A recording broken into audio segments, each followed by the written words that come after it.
போனா யூனிவர்சிட்டி போனா பல செமஸ்டர் பல எக்ஸாம் உண்டு.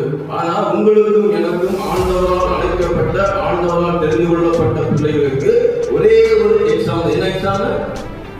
நித்திய ஜீவனை சுதந்திரித்துக் கொள்வது எப்படி? அந்த நித்திய ஜீவனை சுதந்திரித்துக் கொள்வது எப்படி என்ற பரீட்சையில் நீங்கள் நானும் பாஸ் ஆக வேண்டும். இதுதான் உங்களுக்கும் எனக்கும் ஆண்டவர் வைத்திருக்கின்ற அழைப்பு.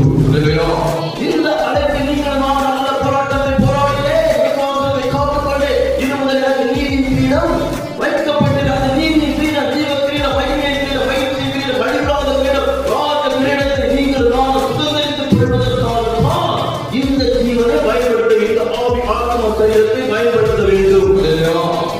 இந்த சரீரத்தை ஜீவ கிறிஸ்துவான் கிறிஸ்துவான் இருக்கிறார். ஜீவ நதியுள்ள பரிசுத்த ஆவியானவர் இருக்கிறார். இந்த பரிசுத்த ஆவியானவரின் துணையோடு நீங்கள் நான் வாழ பழகிக் கொண்டால் சகலத்தையும் ஜெயிக்கிறவர்களாக வாழ்வோம்.